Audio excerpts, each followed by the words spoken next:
All right, guys, black is here. Hey, check this out. You know, my F-150, right? I bought it new with 29 miles on it, right? It's a 2.7 EcoBoost, twin turbocharged V6. Okay, when I first got it, I changed the oil at 7,600 and something miles. I think the oil life was like 20%, I think it was. And I really don't remember the oil life, but I do remember, I got it in my phone, it was 7,600 miles. Okay, the next oil change was like 15,000 and some miles later. I mean, not later, but it was like at 15,000 miles. And again, I don't really remember what the oil life was. I never really wrote it down, but it was probably around 20%, 15%, somewhere between there. Normally, that's where I change the oil because I don't know, I feel safe. Now, somewhere I read, they said that you can drive your car to 3% oil life and it won't hurt your engine because technically you still have life in the oil. Now, some people will say, well, a lot of people will say that that is stupid and they would never do that. Well, I didn't do it either because I wanted to, I was afraid of it.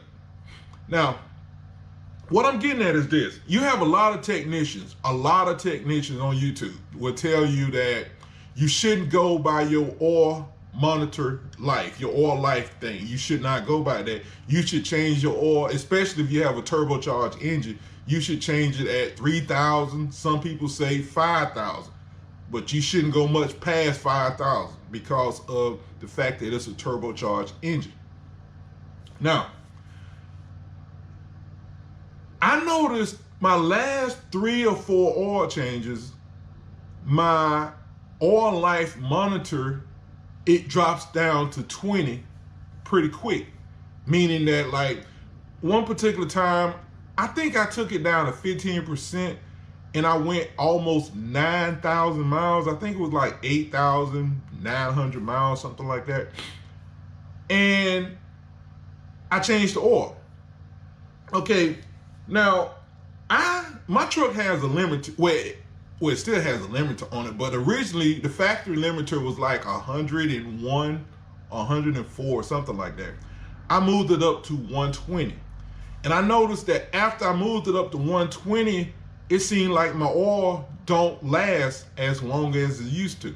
Now, I mean, I don't hit 120 miles per hour every week, but I do drive, I can't remember the last time I went 120, but I've done it. I've done it. You know, I don't remember how long ago, but anyway. Now I'm uploading a video now where I changed the oil at 87,363 miles. And also I want to throw in there, I have one payment left. Next month in December on the 17th, I will pay my last payment and the truck is mine, okay?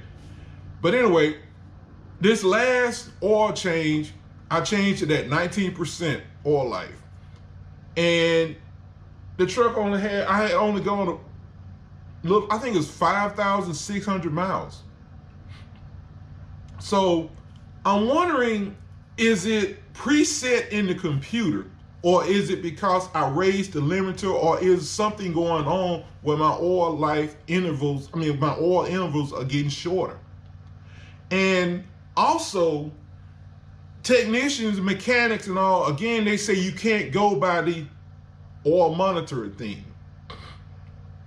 But yet my oil monitor is telling me to change my oil sooner. So if it keeps getting lower, and pretty soon it's going to be down to, I'm changing oil every 5,000 miles according to the monitor. So the question I'm having is Is it oil intervals getting shorter because I raised the limit to 120, or is it because the engine is getting older and there's a little more blow by, so the oil is not lasting longer? Oh my God. Oh my God. My neighbor is outside at the mailbox with some come get me shorts on. Okay? Now you probably say, wow, I wish I could see her. Nah, you don't want to see it. She is thick. And I'm talking, oh my God, she ought to be ashamed of herself. She ought to be ashamed of herself. That's why I hate making videos looking out the window. I see certain things and it just completely throws me off. It was not sexy. I'm telling you, it was not sexy. Anywho, what I was talking about? Yeah, so why is my oil change intervals are getting shorter? You know, why? Is it because I raised the limiter? Is it because the engine getting old? And if it's those two things together, again, is it preset at Ford, or is it the computer, or is the computer able to adjust? Now, I had a 2002 Chevy, what do you call it? Chevrolet, what was that minivan? Venture. I had a 2002 Chevrolet Venture. It had the 3.4 V6. That sucker had a oil sensor in the oil pan. Now, I remember reading about these oil sensors, but I thought they was going to be in like BMWs and Mercedes. I didn't know they put them in Chevrolet. You did not have to reset the oil computer in this van. You did not have to reset it. It reset it itself. When you change the oil, it will go back to 100% on its own. You didn't have to do anything. Now, I remember reading that sensor worked by, it would send a sound through the oil pan, from one side of the oil pan to the other, and it would bounce back.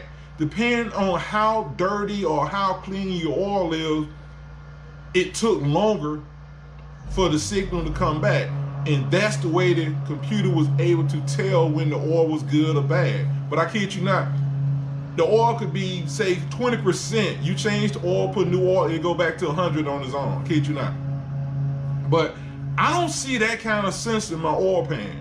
So I'm wondering, again, how is the computer adjusting? Or is it preset at Ford? Did they decide that when the car get to, I don't know, 60,000 miles, or if the person drive real fast, the computer's going to make them change the oil soon? I don't know. Something else I want to add is this. I used to go to Ford to buy my oil filters, and I would buy Motorcraft oil filters. All right. I decided the nearest Ford dealership to me, there's always a bunch of traffic, so I hate going there. So I started ordering Motorcraft oil filters offline from eBay. Now the package comes Motorcraft oil filters. It says Ford Motor Company on the oil filter, right? And it looks like it looks like a Motorcraft oil filter. But again, this video I'm uploading now, I got to this upload, I just got to okay it. I'm gonna do it after I finish making this video. I happened to look at the oil filter, and I noticed that the damn oil filter has come apart. There's a part where it's glued together, the seam. I haven't opened it up, and it's come apart. So if it's coming up, it's not like completely apart, but you have to spread it open to see it. You have to spread the filter open. And in the video, I spread it open, and it's like this black glue that has come apart. You know, so if the filter is coming apart, it's not filtering like it should. So I won't be buying any more oil filters off eBay. I won't be buying it. Also, there's a YouTuber he works on Toyotas. He works on nothing but Toyotas. All right. I can't remember the name of his channel, but I will send a link to the video. If I forget, somebody remind me, I will send you a link to it. But he works on Toyotas, pretty much Toyotas. He was talking about don't buy your filters offline because they are counterfeit. And I thought to myself, I just heard his video like a few days ago, and I was thinking to myself, well, at least I don't have to worry about this with my frames. But after looking at this Fram filter, he's probably right. My my Motorcraft is probably counterfeit. You know, probably counterfeit. But also I wanted to add, again, here lately I've been getting my filters off eBay because I don't want to drive to the Ford place. I noticed my oil is a lot dirtier than it used to be. And again, I'm wondering, is it because the engine is old and there's more blow by, or is it because the oil filters have been coming apart? Because I mean, I think the last 3 oil filters I've gotten online, because I mean, it's so much easier to just order a filter off eBay, a Motorcraft. I actually say Motorcraft oil filter for the EcoBoost or whatever. And I think the Mustang GT 5.0, I think it uses the same oil filters. I'm not positive, but I think it does. As a 2.7. But anyway, but it's so much easier to order them online than go to the Ford place. But I'm not ordering any more offline. The next one I get, as a matter of fact, I said in my video, I'm going to swap this oil filter out at 3,000 miles. Not the oil, just the filter. I'm gonna go to Ford place, get a filter, and I'm gonna take it out at 3,000 miles and see has it come apart. Because if it hasn't come apart, I'm still not gonna buy them more off eBay. I'm just gonna drive to the Ford place and get them. Because apparently, well, I ain't gonna say apparently, but I don't think they might be the same filters. Now, they look like the same filter, but I'll let you know. But anyway, I just wanted to make this video, and I hate my damn neighbor's got a 0-turn lawnmower and it's loud as hell. Every time I cut my grass, he cut his grass. Now, it's winter time. It's winter time. It's November the 24th, Thanksgiving. Happy Thanksgiving. Happy Thanksgiving. I cut my grass yesterday, not to cut the grass, but to pick up the leaves. You know, I have a bag lawnmower, and I was thinking to myself, it picks up grass pretty good, so how will it pick up leaves? So down the side of my house, I picked up a bunch of leaves. I did a bunch of leaves in the front yard, and it looks a whole lot better. My neighbor across the street yards, they are full of leaves. Actually, that's where all my damn leaves come from, his yard. But anyway, that's what's up. Let me know what y'all think. Leave your comments or whatever. And damn, there's a lot of dust out there. The damn lawnmower's throwing. Glad all my windows are up. But anyway, that's what's going on. Dre, you have any questions or comments? Please leave them. Happy Thanksgiving.